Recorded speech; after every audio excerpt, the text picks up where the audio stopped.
Azana ba monaye lokola azana ba intimidation, azana mensonge ya makasi, azana ba biloko moko auto bengi ba manipulation et des régimes autozali. Conflit yo so yoka aba solo li kuna ba tena se muto ake ko représenter nga kuna zate. Ah boni. Mais je te dis frère, quand il y a pouvoir au babengi union sacrée, bazaki représenté na conflit na bango na M23. Oh biso talibi sauté. Nous on est de l'opposition politique non armée. Il faut chercher à s'y prendre les gens, pas de décisions impopulaires mais qui vont amener la paix. Ça veut dire que s'il faut chercher la paix à l'est, aller chercher la paix. S'il faut chercher la paix à l'ouest, s'il faut aller au ciel pour chercher la paix, il faut chercher la paix. C'est pour dire quoi? Alobi que tata bananga eza Kabila. Nana conformé. Félix Tshisekedi Yemoko. On n'est pas sérieux. La paix n'a pas de prix, Ndekodanou. La paix n'a pas de prix. Le président Tshisekedi dira déjà tout gagné dans sa vie. La fonction suprême qu'un individu peut occuper, si c'est ce qu'il a. Mais c'est la nation qui va en couper. Parce que comme il me demande de démissionner, je peux démissionner. Il y a un moment dans le bas qui mais nous on est encore regardants. Parce qu'on ne voudrait pas que l'erreur y a passé et ça la massou le long pour qu'on soit né la tête au fond dans analyser en 2028 les sous. Mais yoka nini pour ceux qui ont 23 selon na bango 50-50 biso to yeb sa bango Congo ça ya yona Félix Tebo Kabola 50-50. Maintenant le plus grand danger de Kodanou ce sont les Wazalendo. Le plus grand danger c'est les accords entre le gouvernement et le Wazalendo, si on ne prend pas garde. Pourquoi? Moi, je suis en train de réfléchir. Peut-être que l'homme est au canal 23, mais Wazalendo a Simindouk. Contre M23, dialogue ici, ça m'a cambuté dans beaucoup. On a évolué. Allons-y. Joseph Kabila et Félix Tshisekedi, nous ne savons pas ce qui s'est passé, bien qu'il y a beaucoup de rumeurs, de clameurs. Les gens disent qu'il y avait une coopération entre Félix Tshisekedi et Joseph Kabila pour que Félix devienne au pouvoir. Tout ça, tout de la légalité. Considérant que Félix avait gagné les élections à la présidentielle et Joseph Kabila avait la majorité parlementaire, selon moi, j'avais jugé qu'au Kabouanana Bango, qui c'était une erreur de la part de Félix Tshisekedi, séparation brutale, Louana. Donc vous pensez que Bissot peut sa chef d'État conseillé? On le dit. Ayoka débiloté. Qui te dit qu'Ayoka a même pas de ça en pratique. Non, les Bissot en pratique. Il faut tout le monde. Mais c'est un conseil, c'est facultatif. Oh, il y a un conseil de conférence en pratique. Il faut pas bouiller bouiller naïe. Et ça que soit tétité, Yunus va se rouiller au côté en pratique. C'est ça, madame, il faut mettre en pratique. Yunus, yo tiens madame en pratique. C'est pour dire que vous aurez gestion de loi, gestion famille. Tout ce qui se passe dans une famille, il y a les grandes nations. Et tout celui qui sait bien gérer sa famille, sa femme et ses enfants, ainsi que sa propre famille, sa belle famille, même s'il devient président, il va bien gérer ce pays. Félix Tshisekedi, c'est notre adversaire politique, il n'est pas notre papa. Félix Aza papa Nangate. Toko considérer papa na biso na famille. Papa note. Landa contexte il y a l'opaki. Gestion en beau que ça n'est un père de famille à gérer du bota. Et ça même contexte était. Biso na libota ya famille ba pesa ka mutu mandaté. Quand on est papa, on est naturellement papa au gérer kabana ti liwana yo. Mais pays est ça bien commun. Oh ce qui mutu a commis président dans une république qui est une forme à gouvernement. Oh ils a la ka mandé pesa makana peuple et puis ba tcheli mindelo. Il y a biso mindelo ça 5 ans. Aux années quoi président pour une période à 5 ans. À sa papa c'est-à-dire les opposants, papa n'a qu'à mboka. On dit que président de la République na famille, tout considérant aux années na ba frère na ba opposant ba frère. C'est-à-dire bon gérer bien qu'on met tata na biso na maman na biso za Congo. La sens wana okobando se sentir aux la redevabilité. Mais ce que papa au cause de la paix qu'on s'imposer na makamusu sur bana. Or chez nous ici le président n'a pas plein pouvoir. Opposition non allait pour le dialogue, ça ce n'est pas un problème. Bon yoka pour mettre fin à la crise politique, bon voler pour gérer le pays jusqu'à ce que le dialogue ici dans aucune élection. Ça c'est possible, c'est possible. Na moi tant na parole place si qu'on a on mekaka to réfléchir état intellectuel. Bande konyo c'est pas bande ko simba ba arme na est wana. siko yo loko zo soutenir nzela wana te il faut bakoma banani te bon kokina bango na solution bokokotia bango bango na armée mais sikoyo tokozalaka jamais na armée dissuasive c'est-à-dire que bato wana moi j'ai déjà bana Goma peut-être pour des raisons professionnelles je ne dirais pas mais na koyeb so que soki na Goma tu vas voir les militaires rwandais na logo ya Rwanda vous comprenez bazali belé bato wana bako qui connaît na moni 700 personnes va la liste conseil où tu obéis à conseil à solidarité à congolais ils ont conseil à solidarité te na koyebi sa tata mokonzi kolo na tant tozali to na besoin d'aventure te oh ba uti ko ça na pote za aventure pourquoi je le dis avant que ne commettre conseil wana il faut boyebi sa biso bobeta ki mati awa bobeta ki ba conseil awa on monge ke na armée to soutenir ki armée mutamba tambola ki na ba église boyebi sa biso évaluation ya mbongo wana sala ki combien ke na ki na armée na biso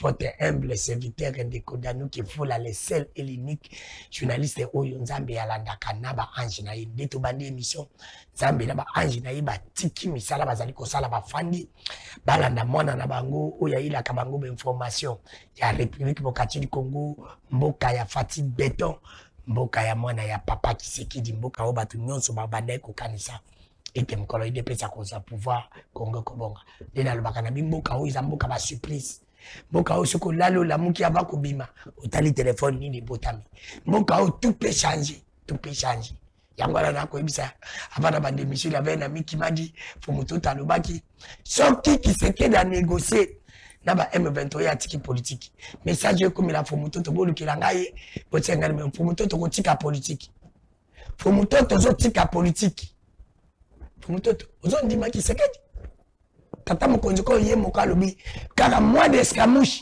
attaqué tata mokonzi ko ye mokalobaki soki kaka ataba komi na oya ne va pas négocier lelo mais moi je le soutiens pour mutoto ko tika politique donc pour mutoto zaneti ba journaliste oyo ba teki bango po bataka ke église catholique ba journaliste requité pour la combien se mange à l'église catholique lelo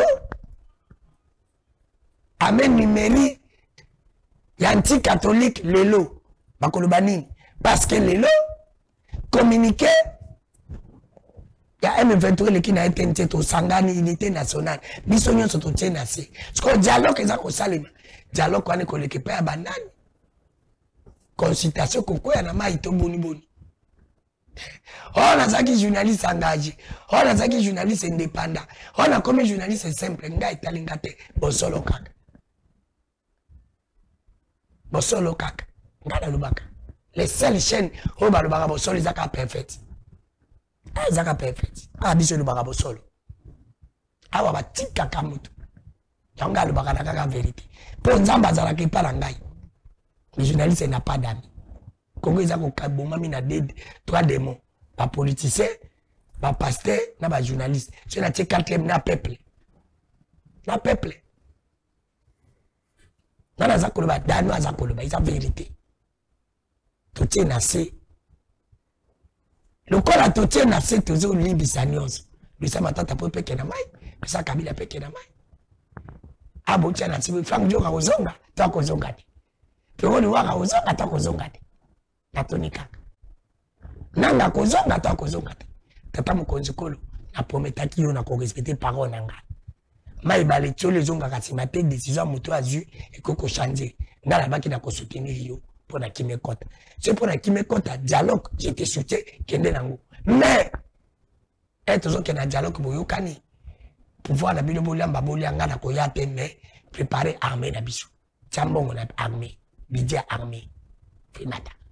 Faut ça il a mis faute. Attends la 2035, tu bangi sabanguna. Na ko changer par le bateau. Na ko changer te. Na ko changer te. Mais diriger mboka bien. Pour na moni attitude na yona kabu ye changer. Yana ko senga bateau. Toi, ya union sacrée. Vos attitudes à tata mokonzi ko na kabuya. Depuis Bunagana, Bukavu ko na baboka banguna. Baloba kalisusu mingi te. La BBC, la petite voix. Quand il y a la pression mode. Les journalistes peuvent commenter les faits sacrés. Les commentaires sont libres. Wapi Christian Bosembe. Bon, qui a Christian Bosembe. Wapi Costa Mutamba. Bon, qui nous a été bon, on va Christian. Ça nous prend, on conseiller qu'on a président. Comment vous gérez non, c'est ça que bien. On gère non, c'est ça que bien. Dans la politique. Politique. Dans le bizarre, solo, nous avons mis une na fini moto, papa molé dans le bar. Et na maman na mboka wan bosingi, na kwa maman na mboka Claudine Dombas. Sujet na ngizabo. To la dit communiquer mission sur la TNT. Bazo taper communiquer avant. To le balelo consultation e na mai. To zo la dialogue ou ben. To le balelo nyonso to salaki ya mabe sili. To le balelo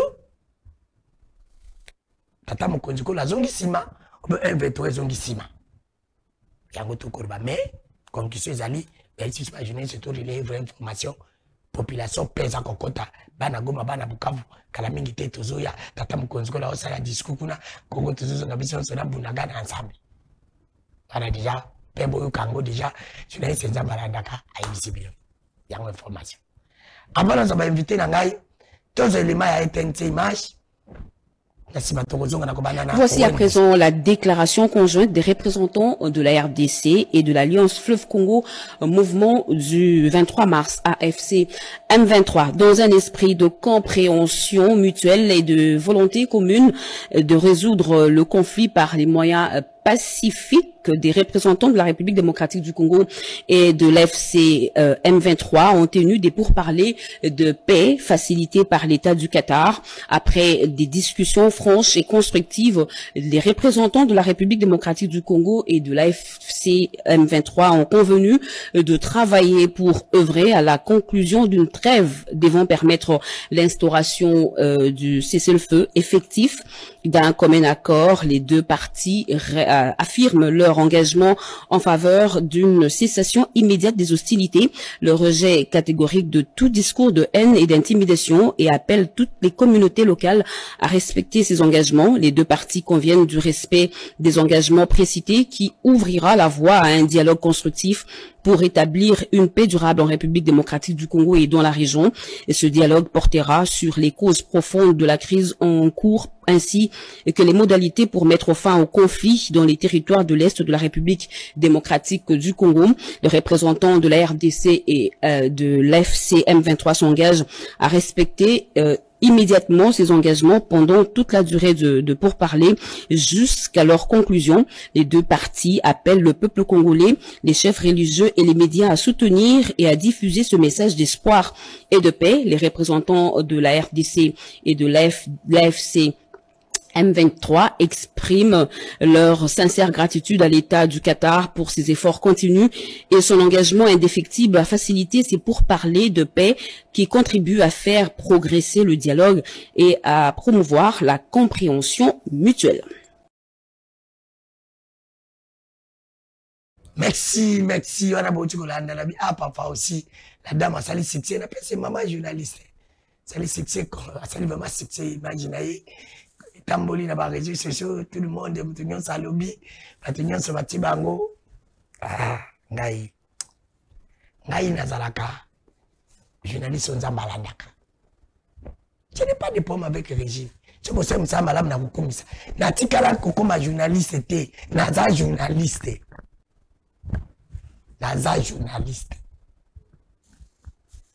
Na ko changer pété, journaliste azalaka. Na milité journaliste à côté la vérité na koloba vérité nga nasikiwa owembo senge mbote mingi de mutanoki fula azana plaisir à trop qu'on a reçu par la mission.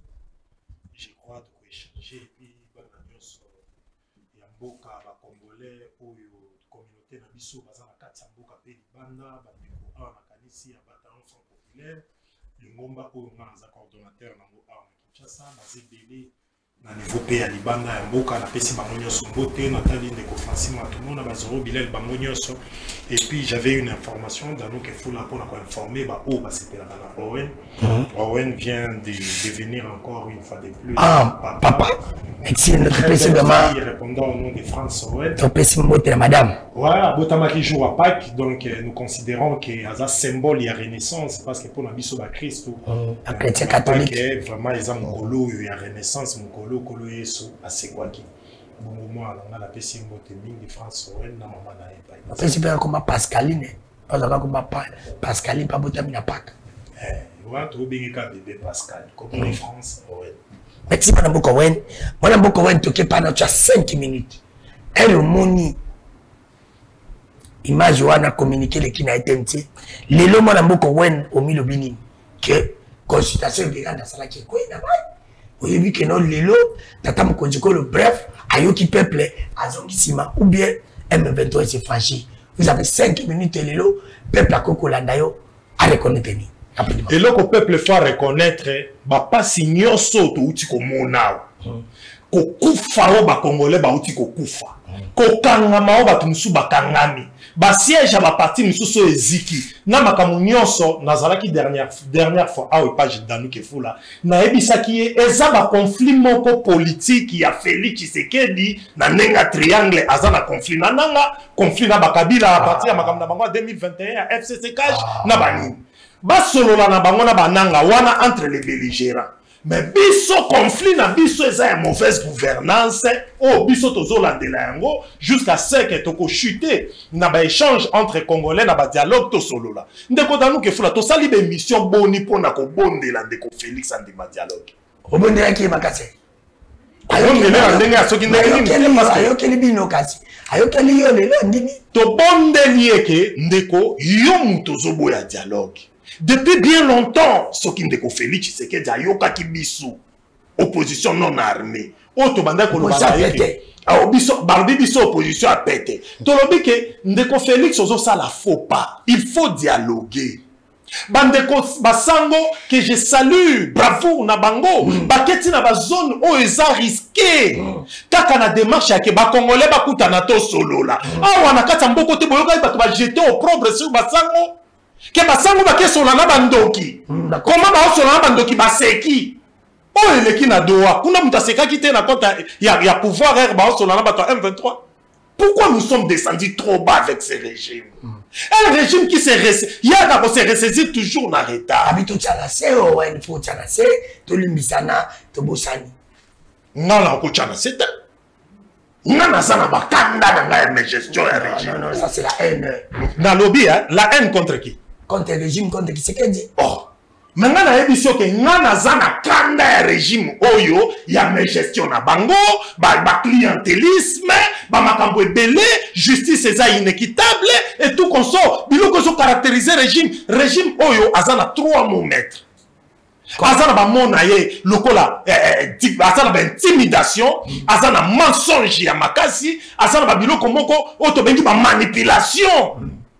Et des régimes autozali. Conflit oyo soyoka abasololi kuna bachena se mutake ko représenter nga kuna zate. Ah boni. Mais je te dis vrai. Ezakon il y a pouvoir au babengi union sacrée, bazaki représenter na conflit na bango na M23. Oh biso talibi sauté. Nous on est de l'opposition politique non armée. Tout n'est pas encore fini. Wana bango ba belligérant, c'est-à-dire quand il y a pouvoir na bandeko oyo basimba ki mandoki nde ba uti ko solola. Non ba solo na opposition politique non armée. Bango ba solo la pe ba solo na bino pe. Voilà, ça pété. Il faut si qu'on démarche en ekende ba solola na opposition ya pété. Sur une médiation plus ou moins crédible, au biso to soutenir mingi processus de Kinshasa initié par des prélats. Toza bazo baté depuis kalandeko danu ke fula journaliste Nzamba landaka. To bandai ko yebisa bino ke tozo senga il faut processus de Kinshasa to kendi. Bango ba bino processus de Kinshasa te basango ba crédible te bakena banyaki mbonga kadam bakena bakeso na ndoki nanga. Mais bino te bosali akor nandoki. Ndoki basango basola bino boke solana ndoki azongwe ndoki asu ndoki te mais basango basola kinaye azandoki te. Est-ce que bokoki ko comprendre que démarche basango peut et concourir pour que bandeko wana ya AFC bazala pe moi conscientiser ya ko comprendre que on pouvait aboutir na place au bino pour aboutir na bango bien que biso opposition politique non armée dans la société civile nan peut sololité parce qu'il faut qu'il y ait un dialogue inclusif entre tous Congolais. Il n'y a pas à applaudir, on doit sanctionner. On a sanctionné qui? On doit sanctionner Batunyo Sobazaki responsable. Na ba moro et salami na kati mboka. Merci. Madame Mboka Wen Bosengi. Glodine de Mbasi ya union sacrée. Madame Mboka Wen Bosengi alobi, il faut ba sanctionner bino. Alobi yazana kanda parce que boyoki na rite ba bande ko bisabino bo solo la. Tout ça bo bande ko kate ko mina suka.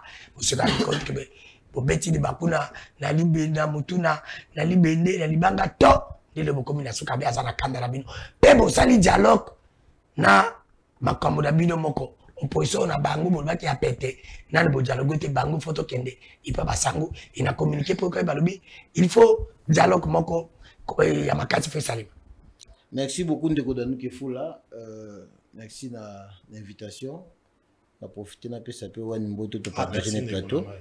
Et surtout, félicitations à Neng Bébé Aye. Moi, je suis Galipamboli. Gamba Peso Makoki. Puis, moyen mingi ya kubo kulana ba condition malam pour gaza la produire à tête na société. Alors, Ndeko Danou, on a pesi mbote na mona mboko honorable Papi Mantezo Diantezo. Les Gangounja rassemblés. Tsenkou di Bende.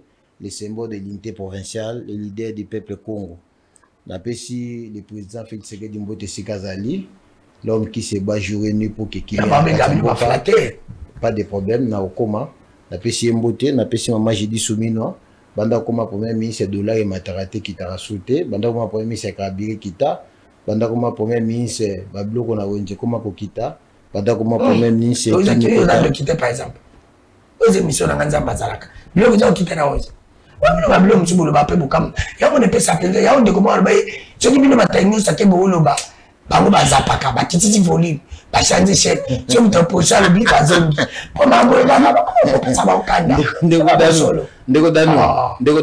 ndeko dano faut beloko moko diana si ça non d'abord ndeko dano na comme na poste ko senga ngobila pardon. Pourquoi? Je suis parmi les gens qui ont combattu Ngobila, mais ceux qui ont combattu Ngobila pour que Daniel Bumbaza la gouverner na condition na nenga zo gérer les villes à Kinshasa. Et tu as mukena fuga mona senga Ngobila pardon. Ngobila limbisanga. Mais non na sengi été. Bomba gêné ma belle. Mais kalate na au moins des niveaux comme kendi na senga Ngobila pardon. Parce que na mona na ngaba gouverneur incompétent mboka Bumba lekisi. Bumba n'a aucune initiative pour la commettre fin définitivement là où les gars na chango. Là où les gars na ndanu. Ko yamba ba communiquer na solution té. Est-ce que vous communiquer de solution? Tout le monde communiquer c'est pour que vous puissiez savoir mbongo va communiquer pour la bino parce que bileza catastrophique. Est-ce que quelqu'un qui fait bien le travail, il a besoin d'un communicateur? Ce n'est pas le communicateur qui valorise le travail d'un gouvernant. Moni eza ba résultat na yende dans sa terrain. Inondation y bat batondi. Banda kozindi bat bakufi même si le bilan est caché. Mais le na minute yo so mbule beta bumba kakanda. Mais qu'est-ce que Bumba fait pour que ceux qui moulent maka se bêti les suspects ou Congo central bat bazindate rien du tout. Je suis pas sinistre on a ça de marty pas de problème. Botier on a 20 mais c'est bien. Mais batata na bana bongo botanga sundeni. Na 20 mais bana ba osukana bon tout les questions na ça de marty. Ba osukana batata ba osukana ba holandais. Lorsque bazan a besoin naturel entre papa et maman bossa rondé. Ah mais toute ma question. Bon kagi pour ça bozelati. Donc régime la minute. Non nazo be la Bumba la compétence d'attribution. Et tomber na et ça mal chance à régime. Et ça accident régime. Ça dit que ça ya mabea. Nazo fait que Bumba accident à régime Tshisekedi. Bumba c'est un accident. Alors Ndeko Danou na la mine de Kowen très bien, mais Ndeko n'est pas sincère avec lui-même. Ah, Ndeko n'est pas sincère. À sa sincérité, Ndeko na lobilo Morabi. Le président Tshisekedi a un conflit avec Nanga et Kabila. Ndia Rosa qui va kufa na est. C'est faux. pour lui c'est Tshisekedi qui a fait na est pour na conférer na Kabila na nenga bakata ke se cache et puis conférer na ngande babuté bakayemye c'est faux.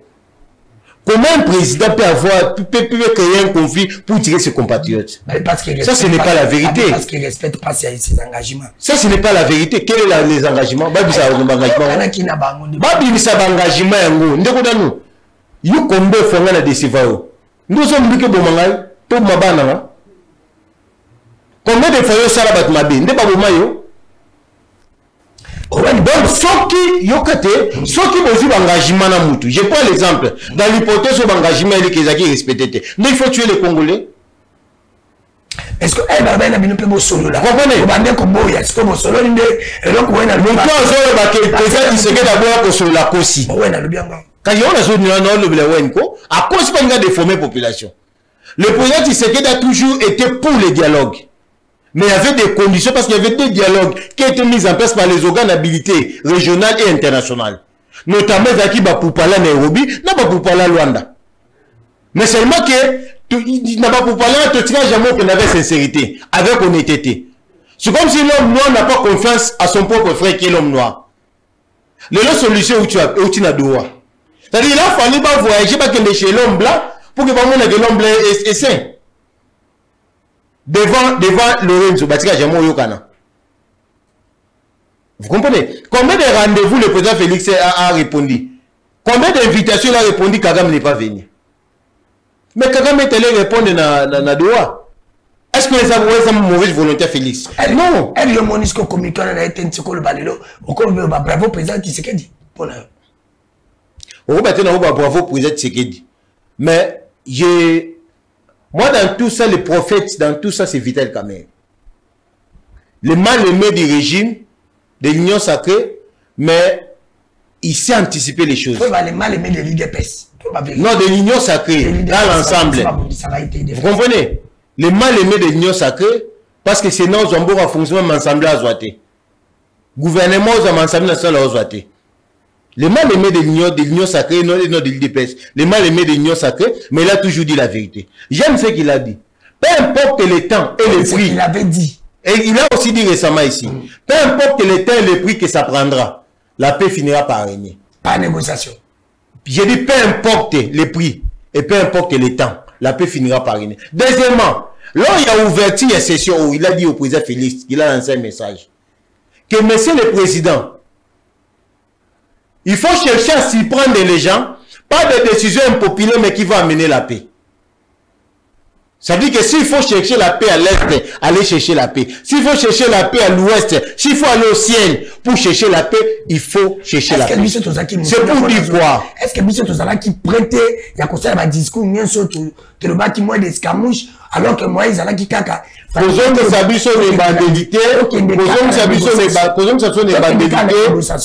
les bandelités, d'un moment, c'est les cas. Pourquoi on met la part moins d'escarmouches? Parce que le président peut déclarer la guerre. Mais la déclaration du président ne mettra pas fin à la guerre. On connaît quand la guerre commence, mais on ne connaît pas quand la guerre se termine. Vous pensez qu'il y a espoir que notre coquin Kobunda. Alors que vous avez qu'il y a des négociations ou la guerre. Vraiment, ça a déjà espoir la négociation. Parce que nous avons déjà facilité. Mais si le président n'était pas pour la négociation, pourquoi il a répondu à toutes ces invitations? Pourquoi qu'il n'aime la diplomatie? Merci. Pourquoi on a arraché la résolution 2773? Merci. Vous comprenez? Merci, madame. Pourquoi tu as acheté Mouké? Rapidement. C'est pour dire quoi? C'est pour dire que le président n'a jamais refusé de parler avec les M23. Il n'a jamais refusé de parler de négocier avec les groupes rebelles. Mais plutôt, il a toujours voulu un dialogue sincère. Merci. Vous comprenez? Merci, madame Boka, Glodine de Basse, madame Boka, vous avez 5 minutes, il y a 7. Ballon, on appelle sur 7, il y a 5. Dans la montée, moi, je suis honnête. À mon idée, on appelle c'est l'égalité. Président Félix Azala qui bandé ko ba makamna bino na début, moi je suis au milieu. Président Félix a bandé qui ko boya dialogue te. Ba bandé ko ngandi ko dialogue mo ko zala. Très sincère. Albi pewa au kosi. Allons. En tout cas, merci Minginga. Na lingaka mingi ko respecter peuple congolais parce que on a une carrière à respecter. Nanga koko ta na contradiction te et puis soko landinga bien muta ko zoka temps peut-être pour on a comme na makokité.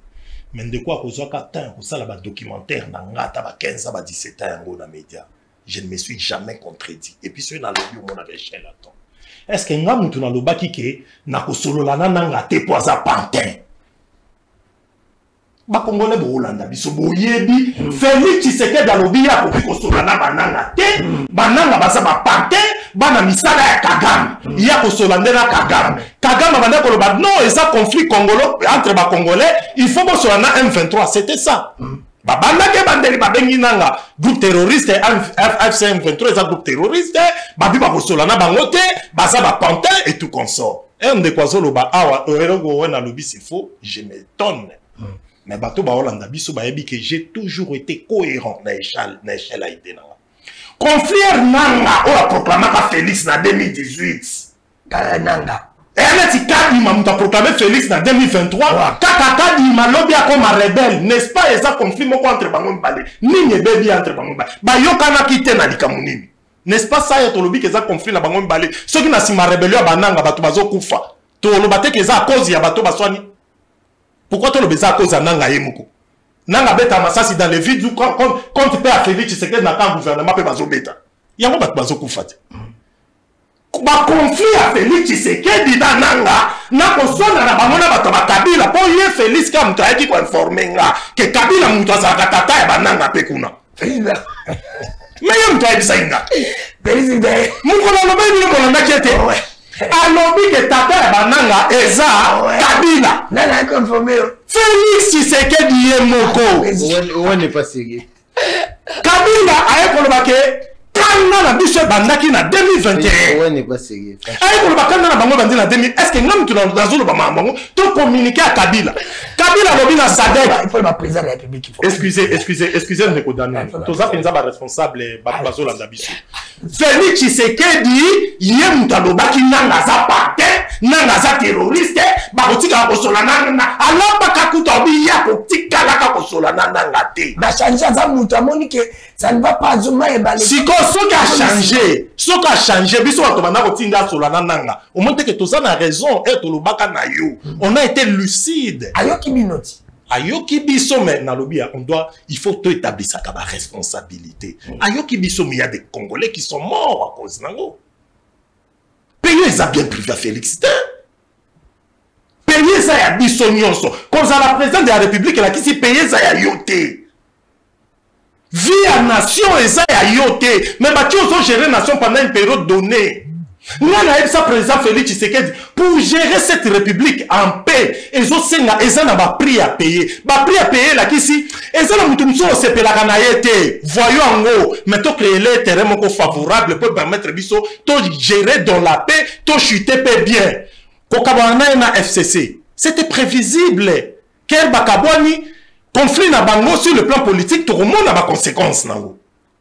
Kokabana ye nanga o proclama qui est to yeba ki ke ba conséquences et ki kozala ata sur le plan militaire mais sur le plan verbal ba tension kokota po boza bato bozaki ensemble ngana glodi le long soki to so la sou malamu tata to kutana plateau to kopesa na mbote te malgré mabe à glodi malgré mabe à Owen to sala ka moi dépassement de soi ndeto oluka le prix à payer ezake malgré des fois glodi place musuna supporter pour na favoriser kimia ndeko sala ke to ko sala glodi cop moko boy soki échéance na biso période nango ezaki 5 ans de mandat pa na biso ezalaka o sala ngo dans la paix Félix a comment il agit comme si le pays lui appartenait à lui na ba caprice na yemoko comme conséquence et créer ma tête à rébellion ma tête à rébellion et comme il s'affronter dans un régime au pouvoir et bandeli ba définir ça qui biso ke baza terroriste mais après na moni langage comment changer comme opposition politique armée et puis les lots ba comme il partenaire ba ke sur la droit.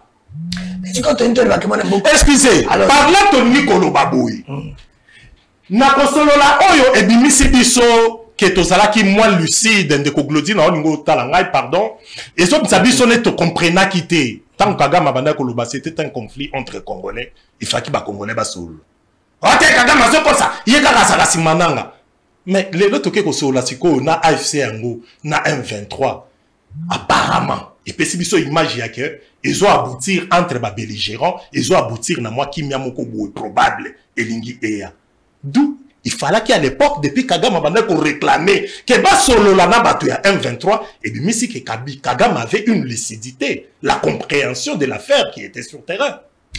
Qu'est-ce que notre régime aujourd'hui a cédé? Place on a glodi, état bailli politique, bah jeune. tous à la curie nango. Ça ne suffit pas, toi, que bache na se, mais bayoka nini. Ba point nini bango ba développer qui. Ya monga na lobaki ke bango ba koki koyokana, mais nous on est encore regardant. Parce qu'on ne voudrait pas que l'erreur y a passé et ça la massou lelo pour qu'on soit na tête on fait ngana godito ba nous analyser en 2028 les sous. Mais ba yoka nini. Pour ceux qui ont 23 salon na bango 50-50, biso to yebisa bango Congo ça ya yona Félix Teboka bola 50-50. Mais opposition politique non armée zali, société civile les zali. Il faut que l'on aboutisse na ba échange entre Congolais au Benga. Dialogue pour ça. Yango rapidement 2 secondes à 2 minutes. Est-ce qu'il faut que quoi sa consultation donc un vrai dialogue c'est consultation de ligne. Oh bah tu ça.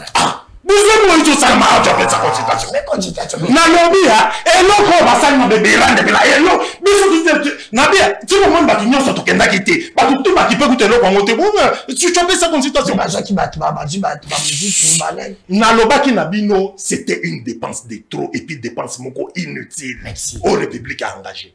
Moi la beaucoup de Masolandi Owen appelle ça lobby Kolobaku tuna yete ya tie président Félix atangi malobo président Félix alobaki. Akosola na baute bato ba prendre asol peuple alobi belé mais ngala limisi président Félix mais alobi pe consultation ba tout ça le côté pour que na dialogue faut pas koyoka allons-y ndeko dano ce qui ndeko wana ignorer le Congo c'est un état, le Congo a une armée, le Congo a une police, le Congo a un gouvernement, hormis les éléments qui constituent un état, le Congo ana.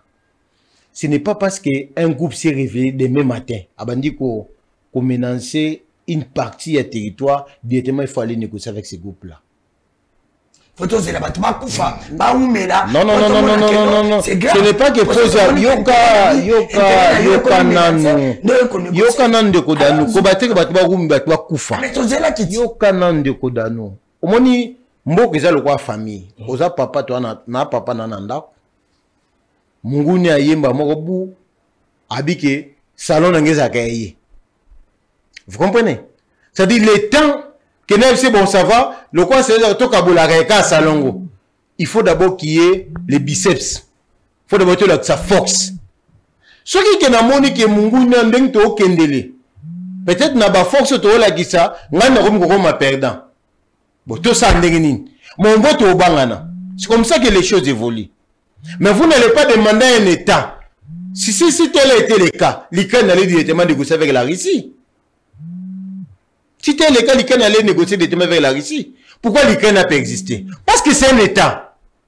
Parce que c'est la souveraineté de l'Ukraine qui est en train d'être violée. Donc on ne peut pas dire ici que c'est un conflit individuel. La paix n'a pas de prix, Ndekodanou. La paix n'a pas de prix. Le président Tshisekedi dira déjà tout gagné dans sa vie. La fonction suprême qu'un individu peut occuper, si c'est titre, c'est ce qu'il a. Mais c'est la nation qui va en couper. Parce que comme il me demande de démissionner, je peux démissionner. Mais c'est la nation. Vous comprenez? C'est la nation parce que les accords qui ont été signés depuis longtemps n'ont jamais été en faveur de la RDC. Et aujourd'hui, il faut toyer d'accord après parce qu'on fait ça d'accord. D'accord militaire, politique, et amis, d'accord, mais l'avantage du gouvernement congolais. Surtout que tu as négocié la position de faiblesse. Oui, mais tu as négocié la position de faiblesse.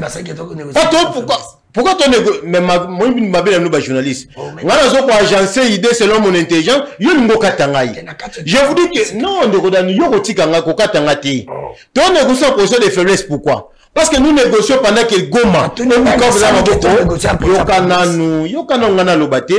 Yo musa na sous débat. Soit tu n'as pas comme tout question comme ça vous répondre. Alors c'est pas là loba. Allons-y casse. Relancer comme que tout na question to ka ta idée. Ba relancer bon côté. Ah, comment les tram ça na ngai. Te o moto relancer comme mabe. Na message no relancer on relancer comme mabe. Alors merci beaucoup. Nous négocions dans une position de faiblesse pendant que Goma est entre les mains de M23, Bunini Bukavu est entre les mains de M23. Les deux chefs il y a deux grandes provinces. Non, on a dit qu'il faisait beaucoup d'ennemis pendant que nous négocions. Ça veut dire, il y a un monde de l'Onanga, à la position de force. Nanga comme fier. Il vous dit que n'a pas si non 700 non. Lui c'est les 700 personnes faut libérer. Nanga vous dit que na libéré na moko na tiki walika les centres pour la relation volontaire qu'on négocie. Ça veut dire qu'à un moment donné nous étions capables de récupérer par la force walika les centres. Maintenant le plus grand danger de Kodanou ce sont les Wazalendo. Le plus grand danger, c'est les accords entre le gouvernement et les Wazalendo, si on ne prend pas garde. Pourquoi? Moi, je suis en train de réfléchir. Peut-être un lobby de Royo Kana, une 23, Boyo Kanibou, Mambouessili, mais Wazalendo d'Assi Mindouk. Contre Ben 23, dialogue ici, ça m'a camouté dans Boka. On a évolué. Allons-y. Wazalendo n'a pas la mouka parce que Wazalendo a eu Kobé Temena Mindouk et Bakobé Tate. Parce qu'ils ont été basés en formation accélérée. Wazalendo a les armes. Comment qu'on désarmer, bon, ça ne sera pas facile. Vous comprenez, hein? Ça ne sera pas facile. Risque exact que l'objet toka na M23, mais Wazalendo n'a pas attaqué Nabiso na M23. Mais il faut te dire, vous comprenez? Merci beaucoup. Ça dit, et aussi le problème, c'est quoi? Il n'y a pas que les M23 comme groupe armé.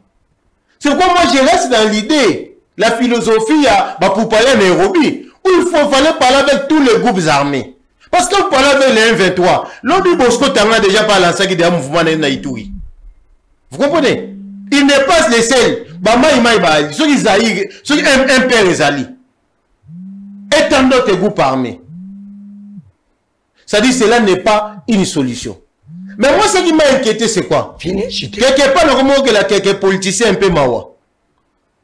Natangi paragraphe Yami Baleto et Misatu a communiqué pour être en menectense. Babi, les deux parties s'accordent.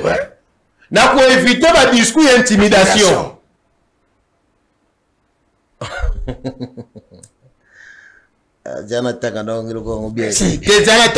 Pardon, j'ai ça ici, excusez-moi.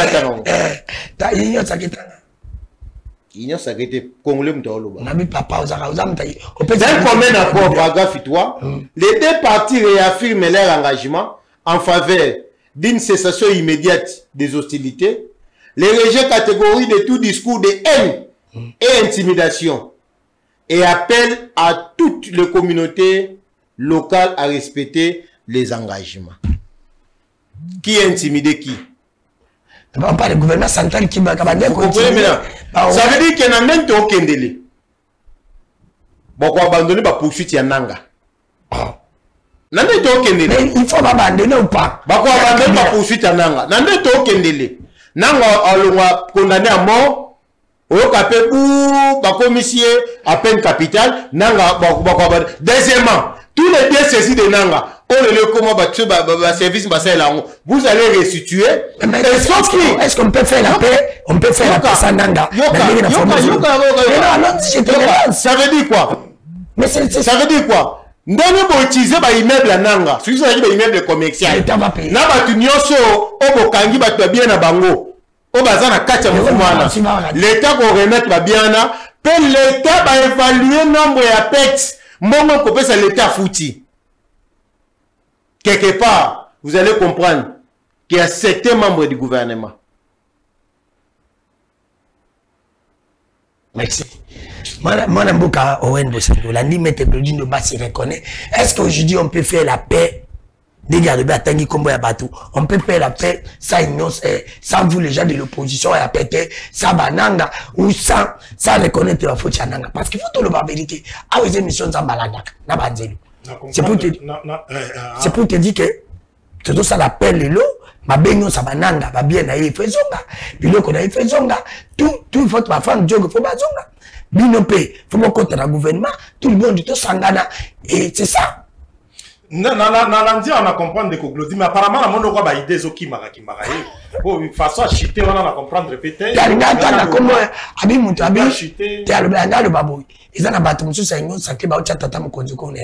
C'est ça. Alors, bon, on a dit. Oui. Il y a Félix Tshisekedi est responsable de tout ce qui se passe. Non, il y a aucune erreur. Félix Tshisekedi, n'a est au fond de la bande de Konabiso et Mangomba politique, n'a pas bango. N'a remarqué Félix Tshisekedi, a un fanatique, moko aveugle. Ah. C'est-à-dire, Félix encore balikambubo eza mabe ate zaki bien bango menyo so bakomi eza mabe eza mukola changer so habiter comme moi comme moi bien et exemple bien ça va bien so habiter avec te comme si mabe nous on a sens critique te mais ngana so ebisa yo ndeko danu ngana nga ata master na nga ata o bateau tout travail na bango to na bango de politique ndeko politique na ngaba ya te o wen boyete mandeni na comment ça l'effort na fait comprendre yo. Nous avons pour l'excellent, il faut que le diable la convaincu. Pour y placer dans ce que ça a évoluer. Un Congolais conscient, un Congolais lucide dans des un Congolais lucide dans les dégâts de Salama, il doit réclamer la démission de Félix Tshisekedi. Félix Tshisekedi a zobi bisoto. Pour quelle finalité? Pour quelle finalité? Pour la finalité que l'on puisse organiser un gouvernement d'unité nationale pendant une période donnée, d'organiser de bonnes élections. Pensez-vous que le mal de ce pays c'est Tshisekedi? Parce qu'on a dit que c'était Kabila. Non, ne me dites pas que pensez-vous que Tshisekedi partait? Excusez. Non, je ne vous ai pas interrompu. Tes questions, tu vas te les poser quand tu auras la parole. Merci, désolé. Oui, je suis en train de te dire ici, les responsables aujourd'hui de la situation présente, c'est Félix Tshisekedi. Félix Tshisekedi, je t'avais dit, malheureusement, j'avais compris que tu n'avais pas compris mon discours. J'étais en train de dire qu'il y avait un prix à payer pour gérer ces pays dans la paix. Le prix à payer, tu dois favoriser un climat de paix avec des partenaires.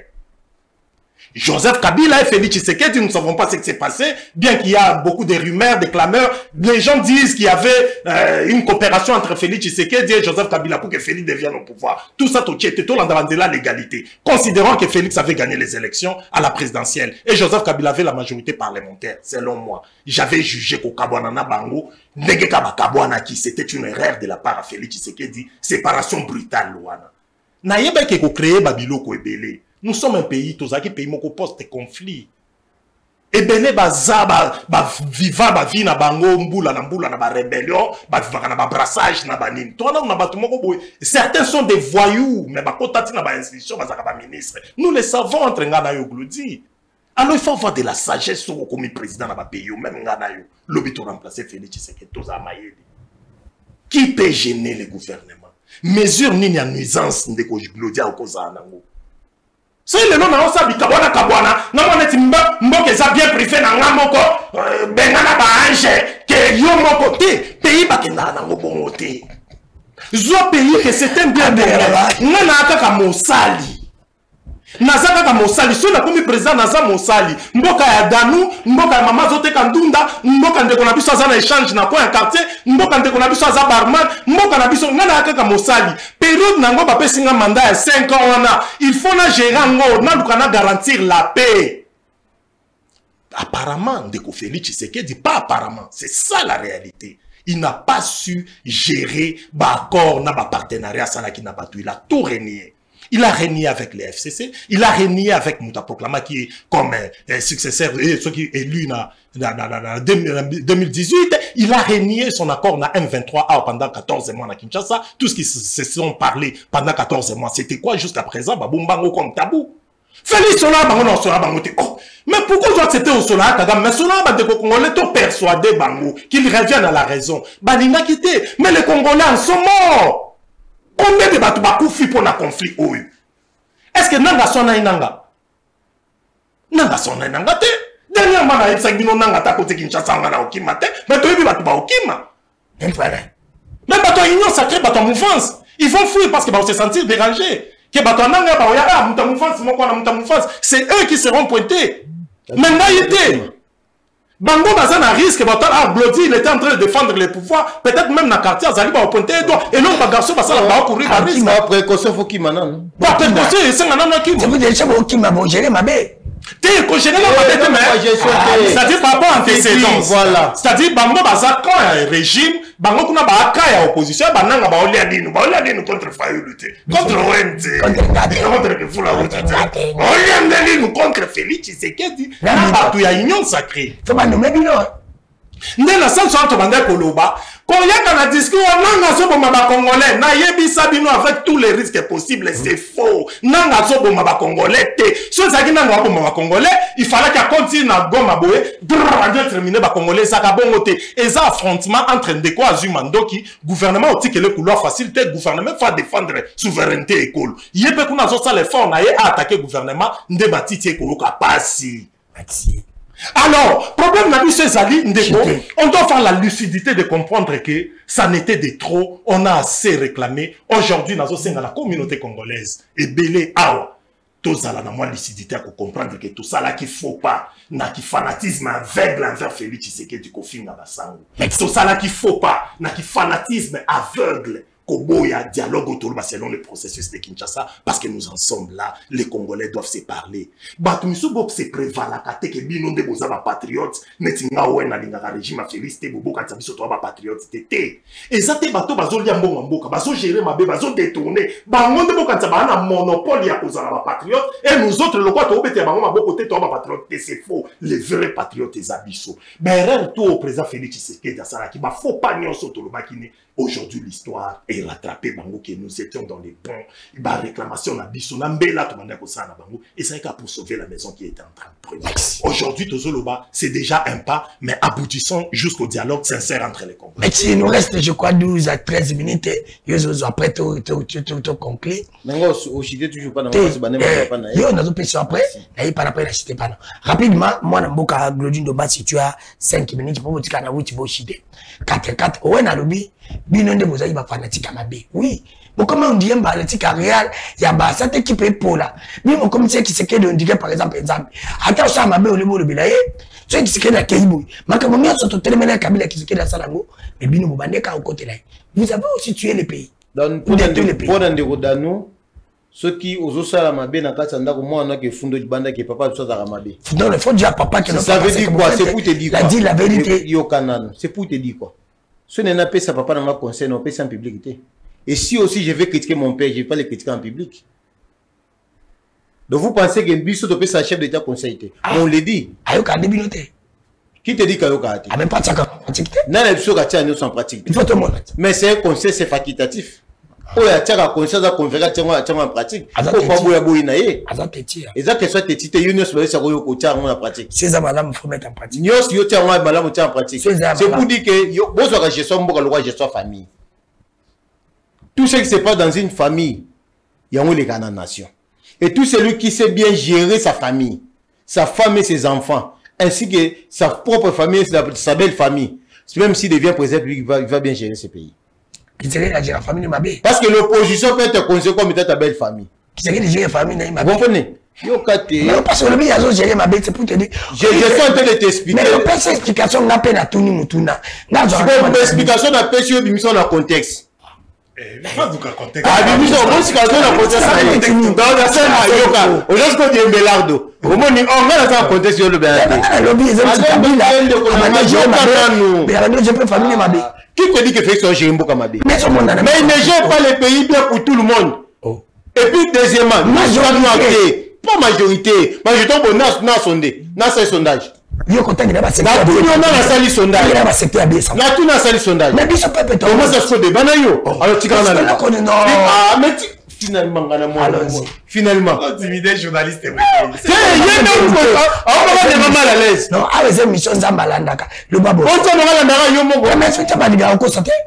Oh, non, les gens ont encore. Non, je m'en ai. Donc, je suis comme dans Zambo, on va se faire parce que pas ça, on a monté. Allons-y. Tikangaloba. On a 2 minutes. Merci beaucoup. Au lieu d'attendre, comme 22 ou 4. Je vais me poser une mission. Mais ça, nous, on est pour une intimidation. Ok, 2 minutes. Alors, donc là, j'étais en train de dire ceci, que le président, c'est qu'il ne gère pas mal les pays. Mais il y a des secteurs qui ne marchent pas.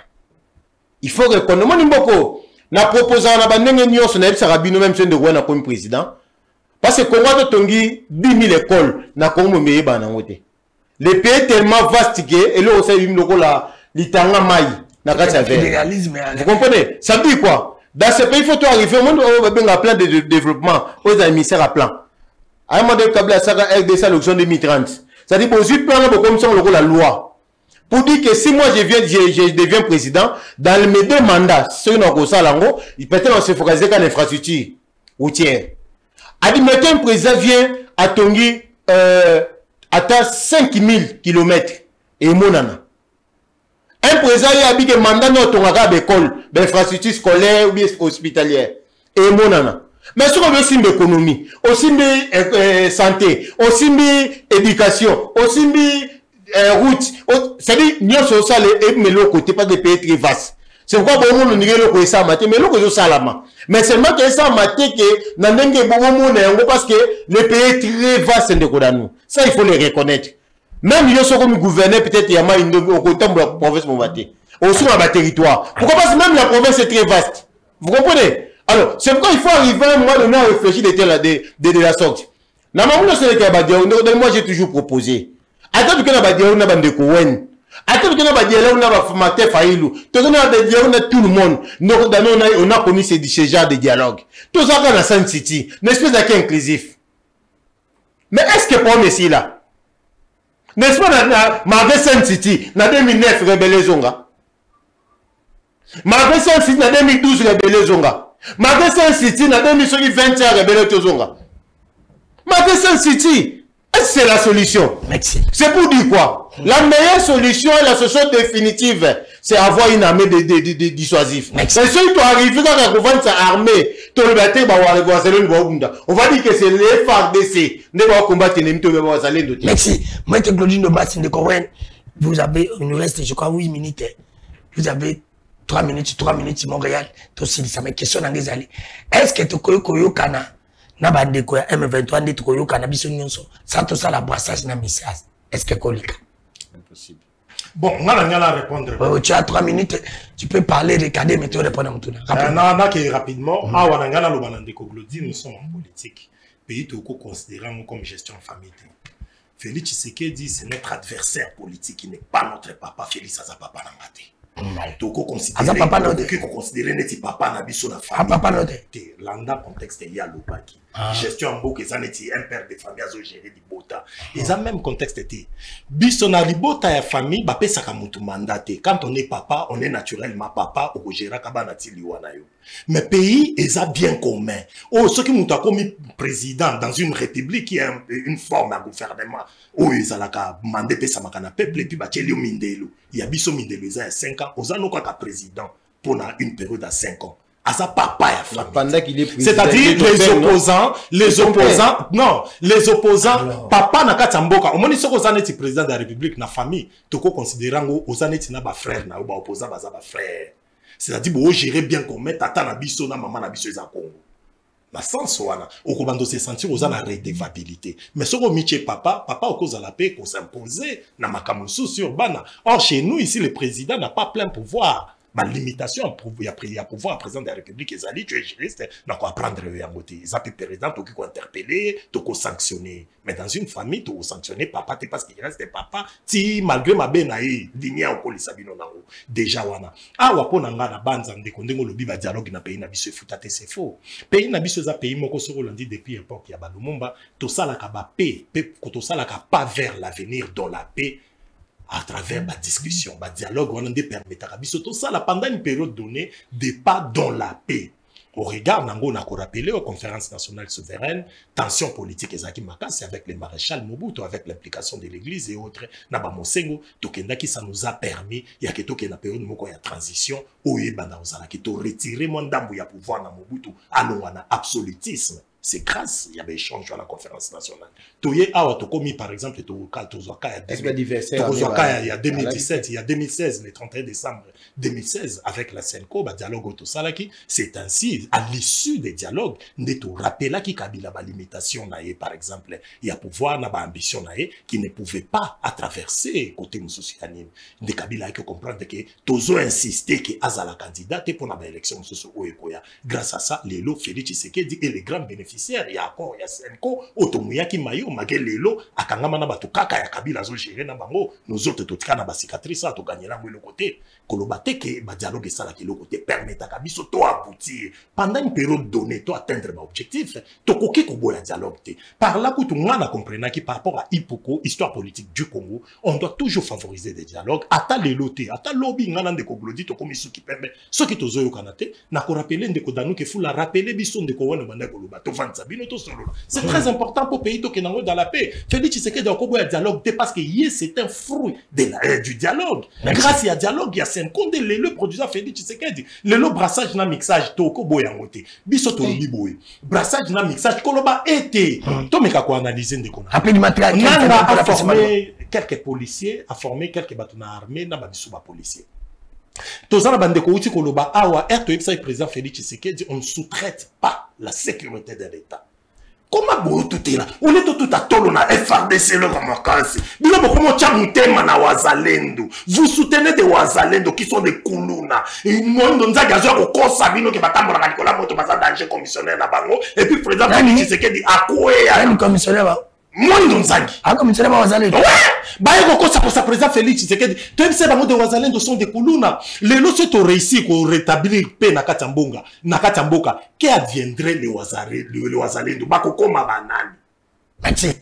Pas sans un parcours militaire normal, mais toyo comme sabango ba militaire na kata pays na biso. Alors lokola bato bosi misaki bango arme. Bazu formation moko classique te, mais to simsaki arme pour pas représenter danger te pour la République. Ndelo kono baki le prix à payer et ça on doit rassembler tous les dignes fils du pays. Kota de sabango to privilégie beaucoup plus intérêt République démocratique. Mais si je l'ai rejeté bango, je favorise les passages. Mais si alors est-ce que tu peux à 2 minutes rapidement Montréal to sil émission. Est-ce que les lo to ko sala ndenge de ko na lobi to sangana pona ezala danger te pona République. Ndeko Danu, j'espère que tant que Babemba Baoubio Rabasaka guerre, rébellion, je ne pense pas que Nanga à la Kata évangéliste, à nos frères. C'est Nanga Zara pasteur.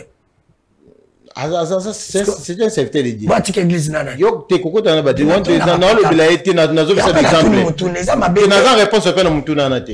Alors, je ne pense pas que Nanga la même pasteur, à tant que avec un simple frère, avec église, à tama bonza. Tant que ça c'est protocole. Le lot c'est Nanga nimta okumbe la rébellion politique. Il y a un 23 na AFC. Le lot ben bazan gouvernement, ou be baza bazaki na mboka o. Ça veut dire que so ito comme ko favoriser le dialogue na bato ba simbi mandoki. Ndoko Danu risque ça même yo comme président aux embattements ya bongo. Mais ce que ça veut dire quoi? La solution je ne suis pas contre les dialogues. Mais de une fois ba ke ba bloko to tangi ba conférence souverain, ba Senko et ça ba dialogue non armé. Au monde, ça dit bateau à sim, et ça crise politique normale. Au gérer mboka te, aux autres violer la constitution, au comme on mboka comme il tata na yo, et comme ça bien commun, ça bien propre, ça bien commun, te to yokana. Pour te mettre fait yokana, koke na ba. Moi j'ai besoin d'exemple de la période, yoni ngoten ça encore mutu. Na minta te to yokana, bon, kabila comme fait mandat. Constitution dit que deux mandats ne s'y comme la illégitimité. On a l'égalité parce que le constitutionnel dit que on peut continuer jusqu'à la fin. Jusqu'à l'installation effective. Mais si quoi yo, peuple agence non pour peuple, mandat péro Cécilie. Bon tout ça ni crise politique et botam. Toyo kana. Ça dit c'est différent de dire avec Nassim Minduki. Tant aux il y a quand il y a des règles non. Bassin City on sait que la mise en sous ma caste. Bana mo buta kenda. Bilo ka Bassin City. Non mais on a débat. Parce que bateau il va faire formation té. Mais Kabila coûte combien de généraux? À côté des généraux. Mais là, non, ça. Du fait que Kabila était contré, n'a pas tout généraux, même avec la bango. Ou bien, pas tout wana. Kabila tire 500 généraux. Ce que faut tout ça. Ça dit, c'est déjà du pas, 1000 généraux. Ça veut dire que ça ne sera pas une solution. Solution pour la groupe armée, ça va une armée dissuasive. Mettre du sérieux sur l'armée. Dans l'armée. Et maintenant, pour les restes, les dialogues, on peut gérer ça. Nous pouvons baser opposition non armée. Opposition, peut-être moi, je suis pas dans ce terme-là. Opposition non armée. Opposition non armée pour les dialogues, ça, ce n'est pas un problème. Bon, pour mettre fin à la crise politique, bon, pour gérer le pays, jusqu'à ce que les dialogues réussissent dans beaucoup d'élections. Ça, c'est possible. C'est possible. Dans mon temps, dans la parole, place, si on a réfléchir l'état intellectuel. Bande Cognon, c'est pas bande aussi, ma arme, na Estewana.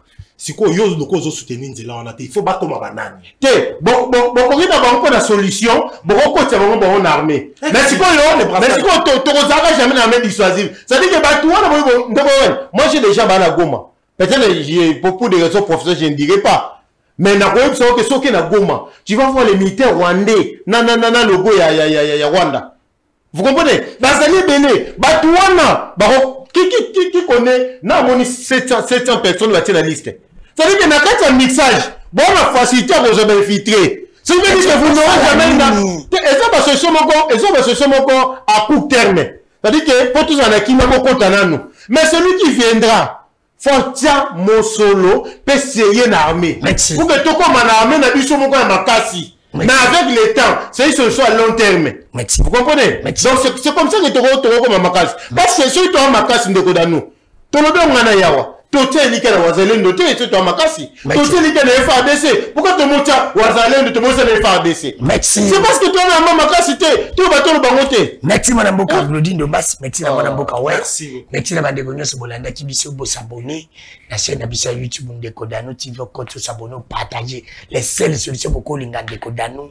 Andiko na ngai boko sana tende ko wen ibisa batu nyonso balinga ko basaboni ndeko Claudine Dombas ibisa batu nyonso basaboni gandela mutu bayiba na mutu aza na batu bazasima naye pona mona ke na za grand fo bo saboni ndi bo saboni bo tala ka bo partager pona lobi to za la pe mala merci na bandeko nyonso o balanda ki biso cette émission passe du lundi au vendredi merci na ba chaîne partenaire na biso nyonso bolingala na ko sukisa ka émission na ko lokolo bitata mo konjikolo est-ce que toko yoka na bandeko bo pesa pe réponse bandako sans message na brassage ou be comment ou be to zoka kana non pour les c'est possible alors sikoyo to ko lobanini yo poko longa babike Félix pa yaki sina bato na yeto boniboni ya wana za kote bakaka na tuni mutuna bopesa ngabiano pe lisusu na lobi na ko sili mission te sana lobeloko conseil ko uti obeta ma conseil à solidarité à congolais ils a conseil à solidarité te na ko yebisa tata mokonzi kolo na tawo tozali to na besoin ba 28 oh bah tu ça na pote ça aventure. Pourquoi je le dis avant que ne comette un concert wana il faut boyebisa biso bobeta ki mati awa bobeta ki ba concert awa on mbongo ke na armée to soutenir ki armée mutamba tambola ki na ba église boyebisa biso évaluation ya mbongo ane sala ki combien ke na ki na armée na biso pour lelo batu ba cometa concert bon quel concert bon memi batu na poto na ba musicien mbongo bibi na gouvernement batu ba kepote belé wana mbongo na mozaka monte bochaka na armée na biso est-ce que bisa biso mbongo bo mise belé ko bota combien bon bato ba organiser ki ba concert wana ba ko za mbongo te c'est comme si vous salez le ko mbongo pour bato mtuma comme ba riche bo sala cop na mboka tata mo kontuka bato ba ila ka ba projet ya bongo na yo poza ko ndimango yo poza complice ko détruire mboko c'est pas normal alors que même si tu as la réserve de change mati budget mati toi la becha biloko wana ta bon oui bato bo sangisi mo izimbi na ba fali na ba fere na ba na pasani yeso mama tama desu ba de matama desu place mo na ngai et ça le wapi après bato ba bini pona mboka to bina cha bato mo no cha kitunga kasi bato kongole ba cha kambo kuna bo pesa ekende ba kongole ba kopesa ce n'est pas normal so ba kongole nyonso ba fongoli miso te ndabo na fongoli miso ça c'est de n'importe quoi. Moi, je n'encourage pas les mal. Les mal restent mal. Au Kenya, comme ça, bien, vous salez la République, vous avez un bon, le matin, concert à paix. Na kate mission na kanda, yagi sila kabongi.